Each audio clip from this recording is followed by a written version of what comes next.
Alright,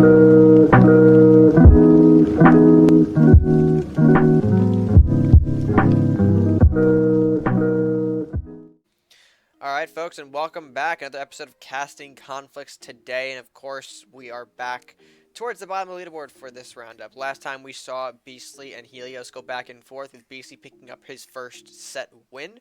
But today, we of course are still there in Bolas and JJJ as we take a look at their decks for today's matchup. Slash, the Harmonic Flame versus whatever the hell Jay is running. How do you feel about this one?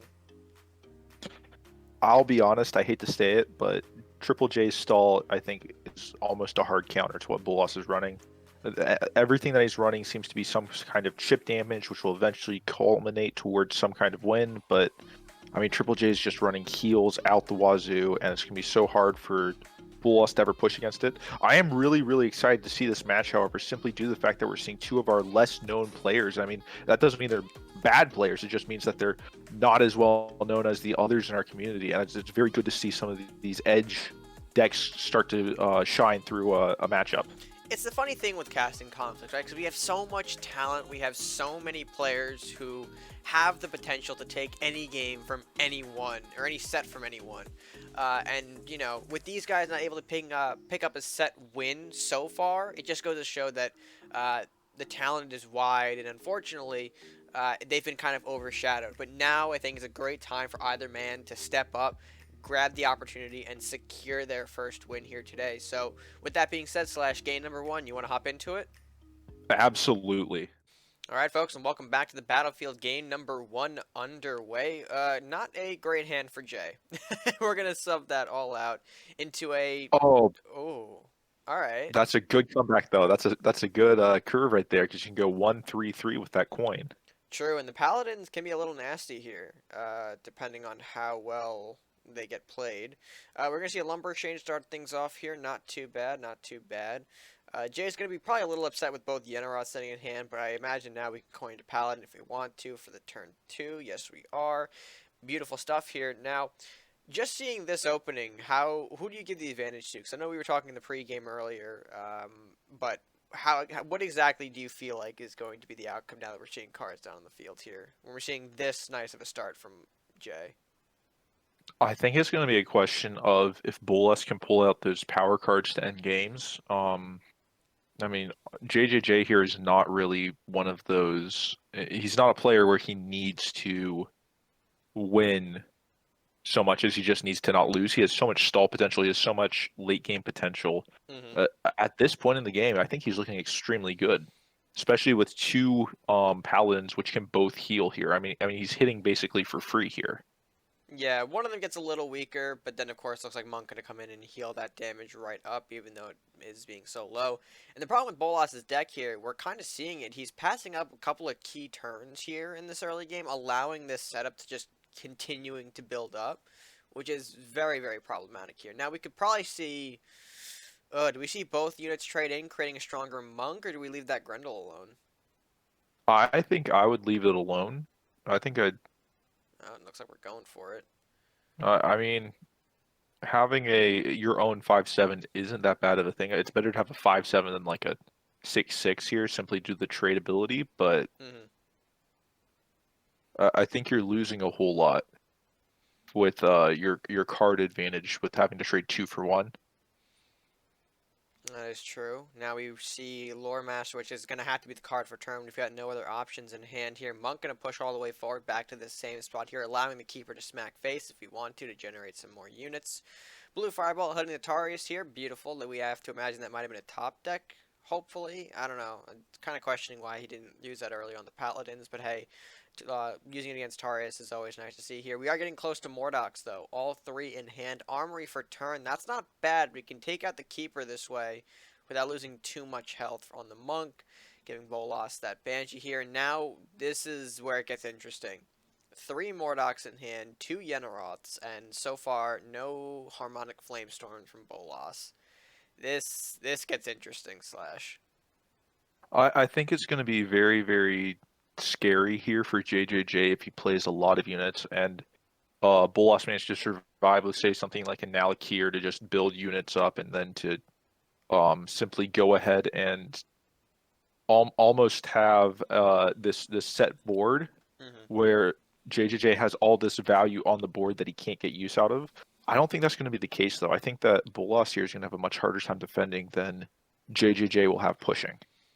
And we're going to see one of those big burns from Bolas's deck hit the board here. Dragon's Fire clearing off the Mordok, pushing a Banshee forward, allowing a possible second Mordok trade, which we do see. Mordok going to connect that Banshee, generating a Banshee of his own here. Could use an import tree if he wants to, but I doubt he's going to. We could definitely save that for much better uses down the line here as Banshee pushes up to defend the Mordok.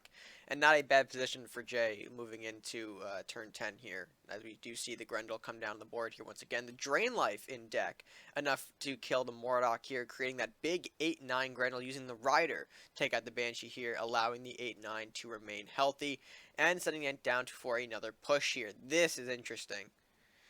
I think it gets scarier and scarier here for Triple J. It's one of those where he's getting in that situation where he's just spent two Mordocs, which are two of his back line clearing units, and all of a sudden he has nothing to show for it. Yeah, both He's of them down are on health. absolutely wiped. Ooh. I wonder if JJJ is going to pull a Fortify here, and he's going to have now this big 10-12 that's just going to win him the game. That would be nice here. I'd like to see this Headless defend. Well, there goes the 3 health from Hibernate, but not too bad here. Okay, we do see the Shaman block. This does create some nasty chain potential, though, with the Lightning Blade and the Temple are in hand here. Even Yarm, if we wanted to get fancy with it, although I think we do want to maybe save that for maybe when Yenneroth gets unfrozen, if we are allowed to keep the Yenneroth, mind you. I think if I were Triple J here, I would play Yenneroth and then hope I get some draw or I get some other option to play a Fortify to get that big 10 damage on face. Right. I think he has a pretty low chance of having that happen, though. I mean, it's possible. It's definitely there here. Harmonic hitting the board here, that can only mean, okay, Dragon's Fire, I was thinking Flame Storm, but now both of those are gone. Meaning his other units, though, are significantly weaker here. It does line up for a nice Yarm clear.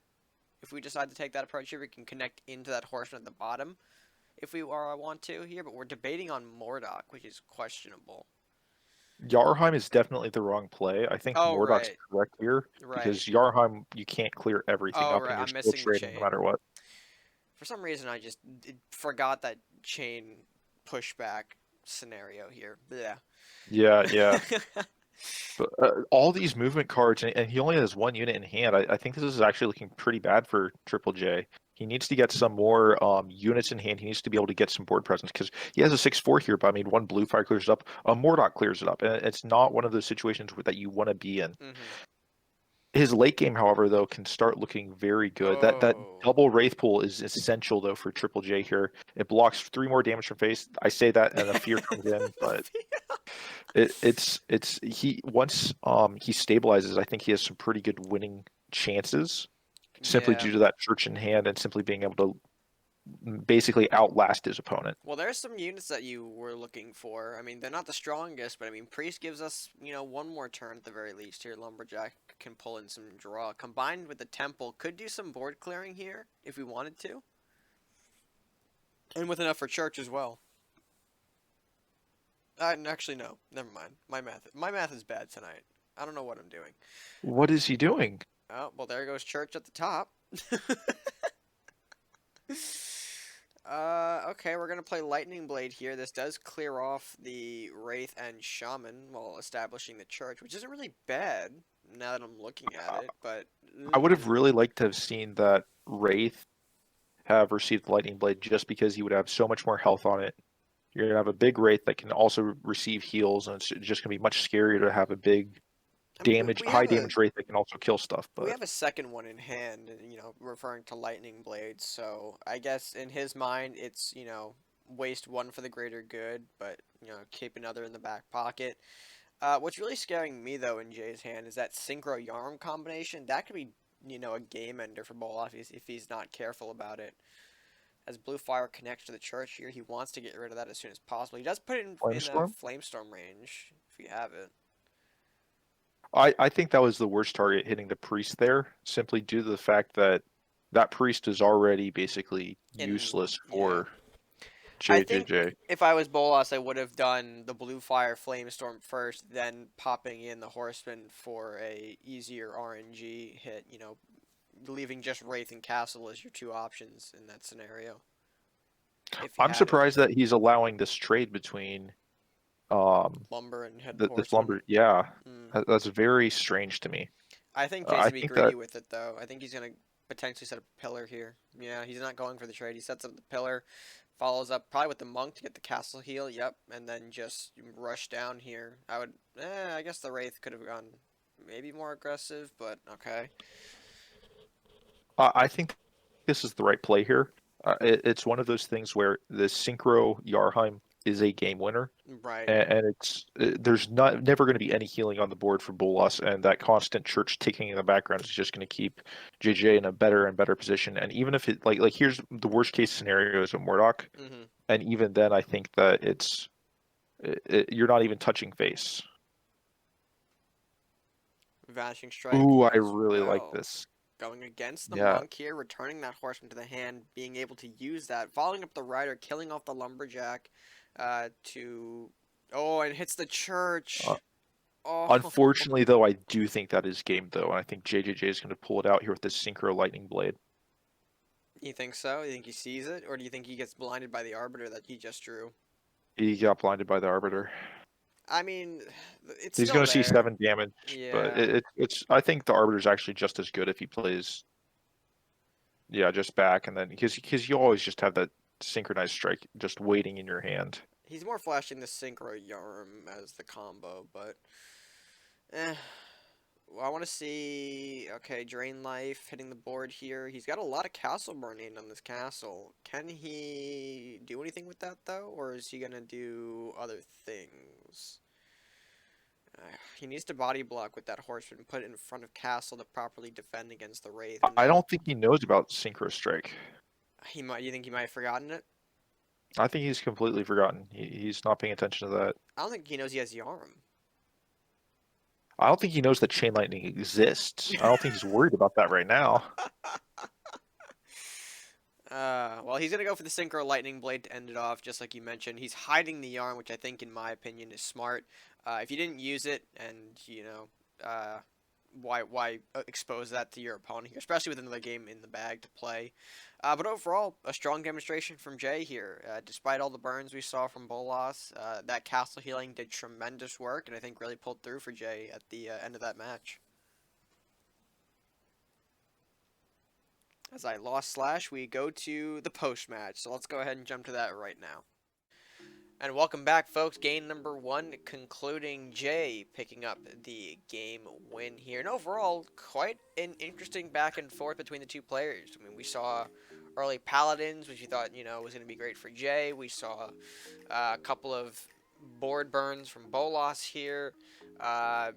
Overall, just a great back and forth. But unfortunately, Jay slipping away thanks to that minor spell, Synchro Strike. A dirty, dirty card, Slash. Dirty card.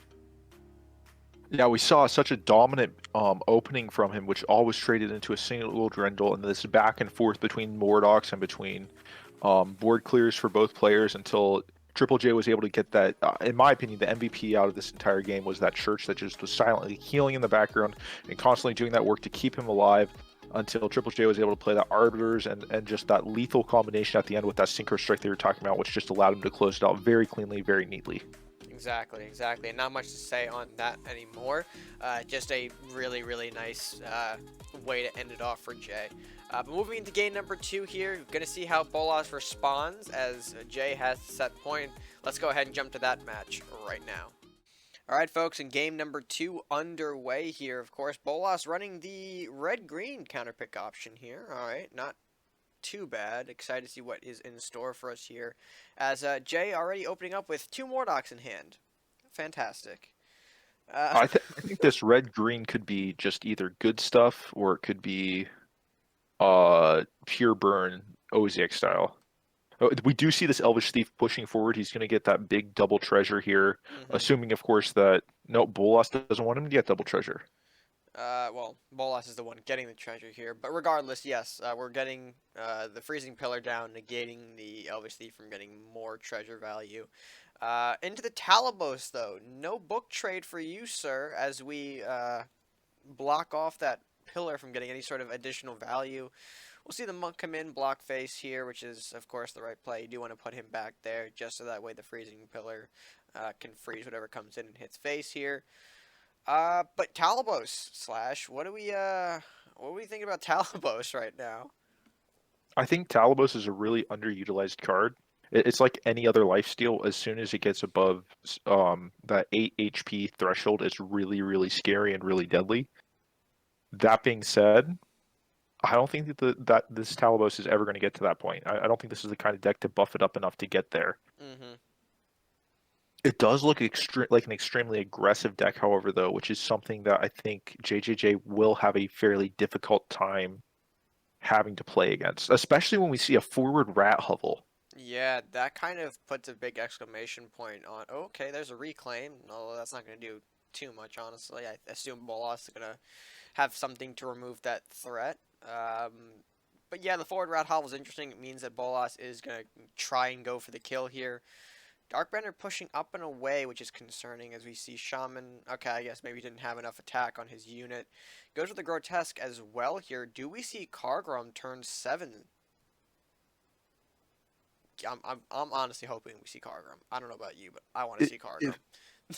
I don't think Kargrom's going to be extremely lethal here, but I think it No. will be a very nice play against, say, some Mordocs. Hmm. But the moment a Yenroth comes out or a Kraxus comes out, it's just going to be clean up for JJJ. I think he's just waiting for that Yenroth. However, there could be something. I mean, Bolas is known for his OTK prowess. There could be some. There he There's that Kargrum you're is. talking about. There he is. Yeah, now this gets tricky because you have to play this Mordock. You have to play that up to remove the, or at least try to remove the Talabos here. You just need to generate bodies here to block.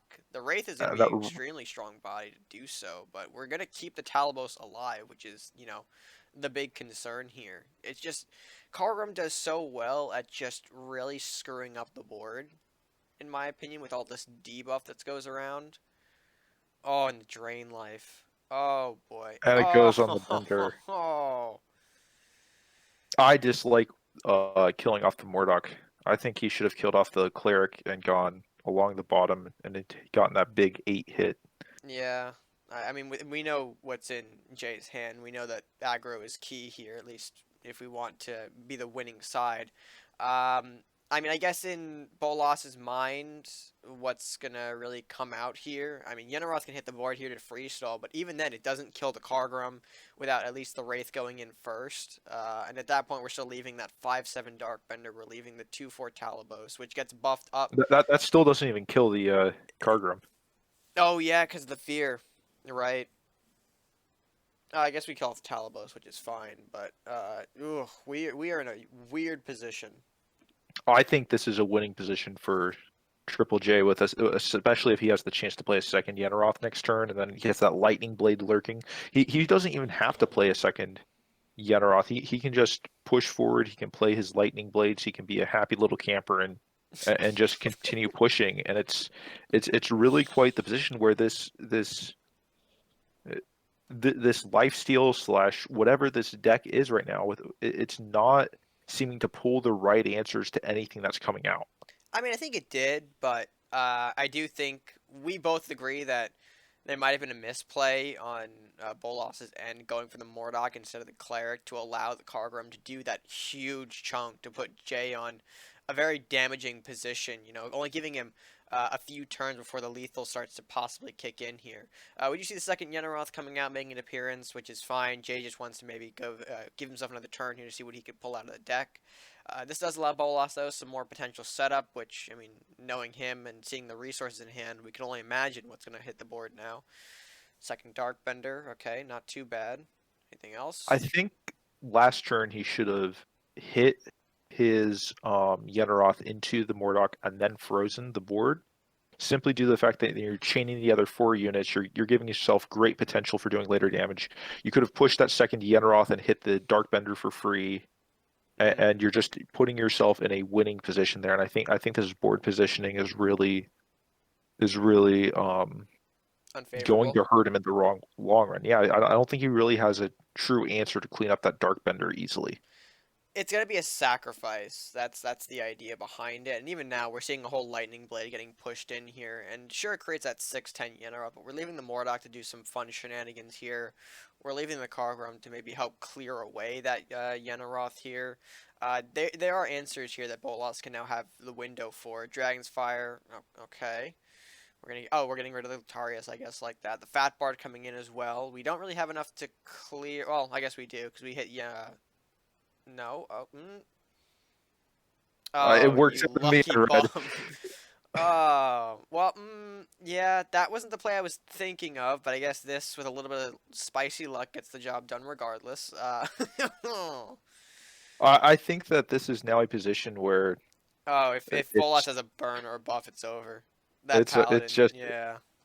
I'm surprised he didn't play Caraxes there, even though he'd have to sacrifice it. It's simply a better option than allowing your opponent Oh my lethal like he god. has right here. We see the scope car. Please, please just crack the whip to And end it. JJJ doesn't want this to be over, but Bullock does. Yes. The exclamation point. The You scope hate to see it, but Kargrim. you love to see it. This is what I love about Bolas. He brings such unique decks to the table that I don't think others are willing to run.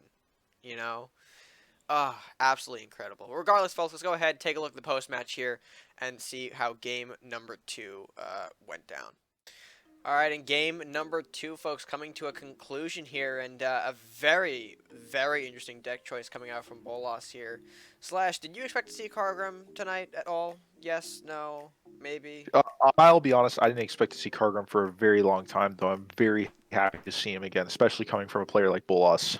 That is true. The guy who decided to bring all the jank into casting conflicts has done it once again, creating the Kargrim deck for the job.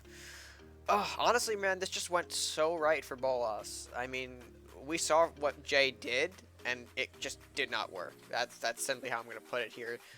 From, having the struggle in the early game with Talabos to being able to do nothing in the mid game, to the late game questionable plays in the Yenneroth, forcing that awkward trade with the Lightning Blade, it just went so wrong for him. I think this really spiraled out of control in the early to mid game there for Triple J. I think he could have had some comeback potential with the 2 Yenneroths, but with the Kargrim on the field and having the buffs be put on it, and then finally with the scope being placed to get lethal, it was just an uphill battle from the moment that Kargrim came into play, and it was just very nicely executed from Bolas. Right, agreed. But with that being said, folks, we do have one more. Bolas did push this to a game number 3. So will Bolas be able to take it, or will Jay come back and claim the set for his own? Only one way to find out. Let's go ahead, jump right into match number 3. Alright, folks, in game number 3 underway, Jay bringing out the red-blue. Party. This is my favorite deck of all time, ladies and gentlemen. Actually, not of all time, but this is my current favorite deck. There's so much potential in it. There's so much just ability to win the game. It's a War Party. It's OTK. It's turn around the game all in one turn, and it's really something we don't get to see that often. So this is quite the surprise here from Triple J. Do you just want to take this matchup, man? Do you just want to pump the fuel that is Raka Party? Sure. So No, to explain turn by turn what goes on in this match, no. Triple J is going to get Darkbender. Bolas is never going to be able to push, and then eventually he's going to hit turn 10. He's going to have enough undead. He's going to play 3 Rakanoths, and he's going to kill the castle by doing 24 damage in a single turn. Well, I mean, okay, well, that's the idea. We'll see if Jay can pull it off here. He has Darkbender Room here, which I think he is going to go for. Yep, I would say, especially now that he's put in the Rider, kind of cleared off the last will to avoid putting that Darkbender in Wizard range. But, Slash, I do want to raise the question to you. Do you think it matters? I mean, I don't think it does here. But, I mean, how do you feel about the Harmonic Flame matchup? Having, your big scary threat that is Darkbender, the thing that kind of keeps you in to stall long enough. Once that disappears, do you find that now he's going to have trouble getting to that or stalling for that Raka Party?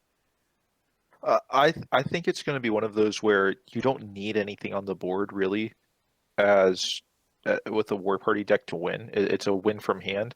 He's already has 2 more cards than his opponent. He's just already winning into this position. As bad as it sounds, War Party doesn't have to do anything in the mid game except for surviving, and he doesn't have to have anything on the board. He doesn't have to do anything, and because of that, it's that's actually something very very difficult to do while continuing to have resources in your deck. Hmm. But it's once you get past that difficulty, it's a nearly a I hate to use the term free win, but after that point, it's you're home free. You're it's something very exciting for. And we aren't seeing any big units come out here from Bolas. I think that's one of the keys is you need to get those Grendels, you need to get those extremely large units out on the board. The other issue that Bolas is going to be running into is he has no idea what he's going up against. For Right. all he knows, this is just traditional undead. This is nothing new. Right, there hasn't been any sort of elements to pinpoint War Party, and that's what makes it so deadly. If you haven't faced it before, it's pretty difficult to tell that you're even running into a War Party until it's too late, until that big burst happens. So we'll see if he can get there. I definitely don't like the fact that all three War Parties sit in our hand, but hey, I think with this freezing pillar we'll make it work because that thing I could see being plopped right between the imp and the wizard here to freeze this incoming aggression off, while also doing something like maybe setting up our headless horseman, getting that primed and prepped for the potential Rakanoth. I think he puts the freezing pillar back one square simply due to the fact that he's going to allow a single turn of pushing here from Bolas before he pops off a war party. That's fair. And I think that he pushes his shaman forward, right above where the wraith is. He puts his lich right where the shaman was, and he's just ready to tango. Oh, and that's such a good pick off from him. It allows him to. It didn't really matter as much, but it's one of those where it's one less unit he has to deal with later. Everything here is going to be, in essence, taken care of by the single Rakanoth. I don't think he even has to play War Party here. I mean, he can't. It's turn 9, so either the Mordok or the Yarm might come out, but even then, do you really have to play it? Depends on what Bolas follows up with here. Keeper, yeah, I think you can just get away with maybe setting up another Mordok in case the Horseman falls, right? Maybe doing a fear back on this Wraith, yeah. Seems fine to me. Clearing off the Wizard, yeah, especially because we do want to clear off that Wizard, right? We could set up the, oh, okay, he sacks Horseman. Leaves himself to the Lich for the Undead trigger, but that will freeze off his remaining units if he decides to push it with a Rakanoth. Unless he's maybe planning on stalling, but he's got to get these war parties out sometime. There's 3 of them sitting in hand. That's not what you want to see while playing War Party. Mm-hmm. At the same time, though, I would be fairly comfortable in his position, especially now that there's going to be undead on the board, which he may have a chance to play a Mordok into a big Rakanoth on the back of the board. He's going to get double Mordok spawns here for free, and I think this is game right here. Double Raka. He loses a Mordok, but it doesn't matter. He's still going to be able to push on face for free. Mm-hmm. He's guaranteed himself 16 damage. I would say he has to pop that rack up one more. He misses Yeah, out. He wants the I board understand. clear. Yeah, I understand why he did it. He didn't have to do it that way, though. right. He's missing out on an additional 4 damage there. Well, additional 8, excuse me, but So now, this is still a winning position. but here comes the question: if Bolas has that little combination, where does that leave Jay? It puts him up in castle health, but we know his hand is 2 war parties. It doesn't really bode well if we see Harmonic Flame. That is for sure, especially now with that vortex allowing for another unit to be picked off here. You see I think we would have Harmonic seen the going. combination by now if he had it. Potentially, yeah. So, unless we wanted to just cycle some spells here. Because, I mean, what we saw, Lumberjack plus 2 Banshees. Yeah, okay, yeah, Grendel coming out now. It's probably... Oh, the Cloak. I forgot he picked that up from Banshee, I think, earlier, didn't he? He did. So this I might be believe it was interesting. the Banshee earlier from the Raka. Okay, Phantom Strike. He's probably gonna pick off, yeah, the Mordok, freezing off the Yarm, setting up Dark Bender. I mean, I think Bolas got a lot out of that War Party. I'm not gonna lie. I think it all comes down to the fact though that Triple J just threw away that first Raka and didn't properly position it to actually deal with the castle. Instead, he just was going after the board control, which was something he just didn't need to do. Hmm. He could have just ignored it and, yeah, I think had a much better position here to end the game sooner. I mean, this isn't bad either. The two Yarms, especially one being at full health, full power, looking to smack Castle, is not bad. The Uh, other part of this deck that most people don't mention is that it can play off of a single card. It has those cards which are just so important in late game and so important for dealing consistent value. Even when you're behind on the board, you have those things like Lich that come out, or it'll draw cards like Shaman and Lumberjack, and you're not going to be losing out on something like a Dwarven Miner that you pull at the wrong moment. that's true. But nice cleanup here from Bolas here, removing both Yarms, re-establishing the Dark Bender at full health here to meet this Wizard. There's the Lich, like you just mentioned off the top. Do we play that for turn? Looks like we are debating it. Uh, he's hesitant on this one. I wouldn't play it here simply due to the fact that you don't have to. He's gonna do it anyway because this is Jay after all. He really likes to make us scratch our heads, doesn't he? Oh yes, oh yes. Dragon's Fire hitting the board though. That's gonna freeze off the Wizard here. A second Dark Bender looking to get set up. Yep, right along there. Not a bad position here as we approach sudden death now. Bolas has room to, win here. The question is, does he have enough to do so? It's going to be tricky for him, I would say for sure, but if he plays it correctly, he might be able to sneak away with this one. We've already seen a lot out of Jay's deck already, so what's left is, not really too sure what is. You're going to see a Fear, getting some additional draw here. The Vortex coming in here. That'll, of course, pull in the Dark Bender to pick off the, well, with Imp, make that 2 Imps. We do pick off one of the Dark Benders here. And I do, as much as I hate to say it, we do have to start pushing for damage here. Yep, that 4. I would push the Dark Bender, yep, right there to avoid any sort of nasty chain. And, yeah, this is, oh, the Yenaroth. The Yenaroth is huge. Yenneroth is so disgusting here also. It's a free turn in all situations, and he doesn't even have to play it. That's the worst part. Nah, no, he just has a board clear with Dragon's Fire and Blue Fire. It just frees up the board here. Now, the question is, does Bolas even have enough room to win here? Which is probably, the answer is no. The Yenneroth we know is a whole turn of stall, and the Mordok just goes in, and that's gonna get killed off And by freezing Yenneroth. pillar is a whole nother turn. Oh my god. Doesn't matter. I mean, I don't think we can even get to the castle, really. Unless Bolas pulls out this variety of burn out of his ass, which... We could see Mordok plus Shadow Katana, possibly. I'm dreaming here, but that is a possibility. The Shaman does not open up that possibility. I mean, I guess, should we have thrown out the Shaman first? I guess it wouldn't have mattered, right? And Grendel follows up. Okay, that survives, but Jay, of course, can fear that back. He doesn't even need to. There's the Arm. The Arm doesn't do anything, but still, it's there. I would say he probably just fears here and wins off of just praying for no burn. That's how I see it. Nope, he sets up the 2 This freezing pillars. pillar. He's just giving him a chance to come back with a Mordok. That's true, yeah. And while Mordok won't be able to hit face, let's say that there's some burn like a Witch Bolt. All of a sudden, you pull a Wraith. You're hitting face now.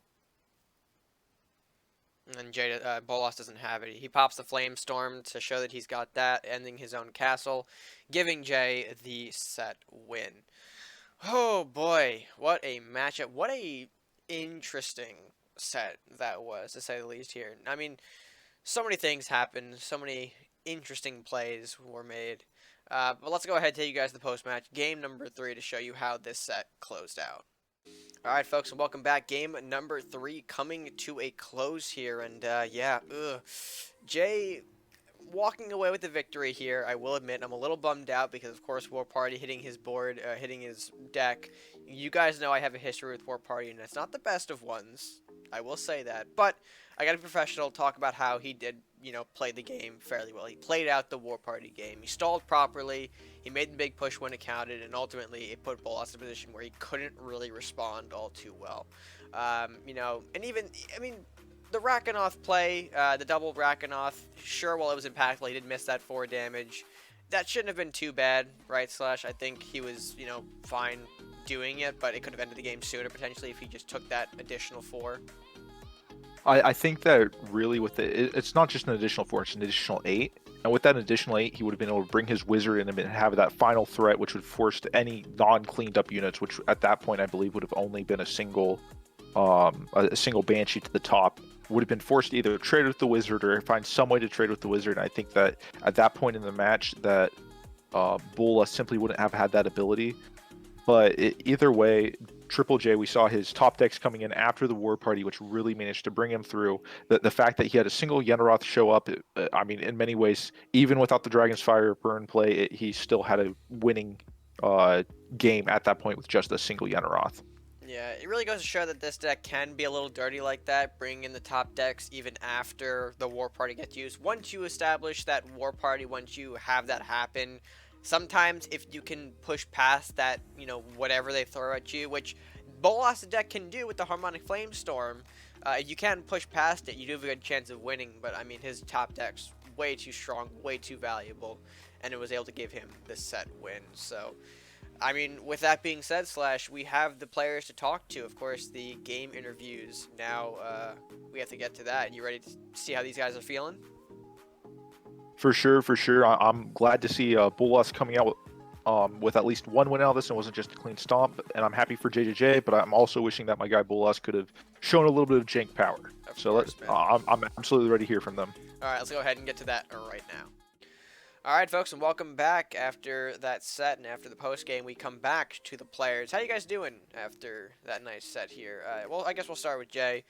He did take the win out of this set. Jay, you feeling pretty good here? First set win of the season. Yeah, I'm feeling pretty good. So, we saw an interesting decision from you. Well, actually, let's rewind. Let's rewind a bit here. How do you feel going up against the Harmonic Flame with the heal deck in game 1? Or, how do you feel throughout each game, I guess? Maybe that might be a little better. Wrap it up as a whole. Honestly, my hand a little braked in first 2 games because, I added...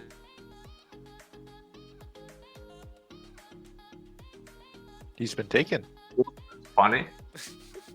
JJJ, could you please repeat that? You glitched out for us there. Yeah.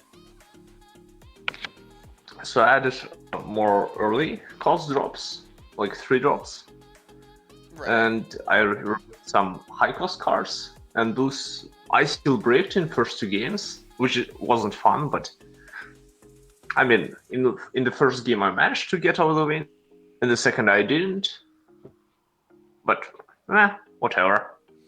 But then that takes us into the third game. Explain to us your reasoning behind going with the Raka Party here as the counter to Harmonic.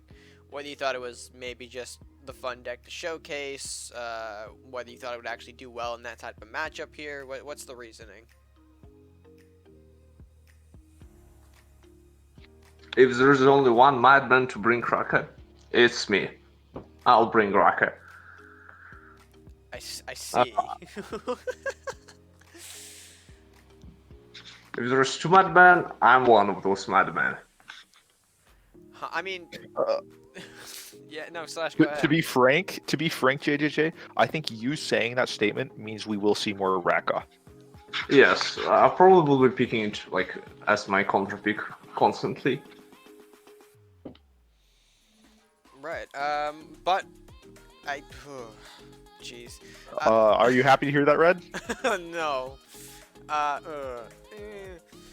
Bolas, going to you, do you think that your harmonic might have been able to counter that war party fairly decently if you had pulled it? Yeah, honestly, I thought it was a really good match. It was the war party at the end that was pretty annoying with the Rakas, and I think if you just didn't have the extra burn at the end to take out my Dark Bender, it would have been a lot closer. But it was overall, that last match was very good. And I was kind of mad that I didn't draw my harmonics in any of the games. But yeah, I thought it was a good match. And talk to us about the second matchup here, where you brought out a deck that was very interesting, to say the least. You brought out Kargrim, which we don't see Yeah. too often, just because, you know, most people don't find him as effective in the high levels of play. But, I mean, talk to us about the decision, bringing out the Kargrim deck and just going to town with it. Well, looking at Jay's deck, I just saw, like, there's a lot of... It was weird. It was a strange stall deck, and I felt that if I brought in just like a regular deck, I'd been playing like one that wasn't so held up to chance, like the Harmonic Flame deck. I felt like I could probably beat it, so I just decided to take out the Kargi deck for fun, and then yeah, it's a good deck. So, Worked out for you. Really well fun, balanced, looks like, so, as yeah. well. Absolutely incredible. Definitely, there are like 1,000 different win conditions in that deck. You got like Lord of Chaos plus random sack, or Lord of Chaos protecting Kargrim, or just scoping some other units. It's a fun deck. Right. Sounds like it. But Slash, that's Yeah. gonna be it for me. Do you have anything for Oh. Bolas or either of these guys? Or I mean, if I could talk about the first game. oh, I'd word. yeah. Did I skip? I'm like losing my mind. Yeah, here you went for some backwards. reason. Yeah, no, my bad. Okay. I'm just yeah, like for the losing first my game, brain right now. The Raka it party, was, bro. Fuck me. I thought it turned out better than I thought it would, because even though I did have the Lumberjack in hand at the beginning, I had all 5 drops other than that. So it was a very, very slow hand for that deck, which wasn't very good for the first match. But then I did sideboard in for the third match some more Dark Benders, because I saw they worked really well in the second match against JJ's deck, even though I didn't know what he was going to play. But yeah, so the first one was definitely not a good showing of the deck, but I felt the third match was very good. All right. Well, that sounds great. And now if I'm in the right spot here. Slash, anything for Bolas? I mean, Bolas, do you think those matches would have played out differently had you drawn your harmonics? Had you gotten that key card to your deck? Yeah, I felt, at least with the last one, with like all the units he had at one point, because I just needed to burn them out some more. And for the first match, I would say I would need some more like early game burn units. Like Yeah. I mean, we did see one harmonic come out there, and we did see you get a nice Dragon's Fire off that, killing off both the Yenneroth and first match I was able to do one harmonic. It's true. But yeah, definitely with the heal, it's just a solid counter to my deck, which surprised me when he just didn't play heal for the last matchup. I was like, oh, I might have a chance. But yeah, it was definitely, I really liked that third matchup. It was very good. Well played, Bolas. I'm very glad to see you bringing these non-traditional decks to the board, and I hope you have better luck in your next matchups. Oh, well, as long as I get to keep on playing Jank, I'm all good. Well, we've of course And got more matches to play, right? I mean, the season's not over. Season's not over. But, I mean, with that being said, folks, of course, another day, another set has been complete. Let's go ahead and take a look at the leaderboard and see how this match affects our standings.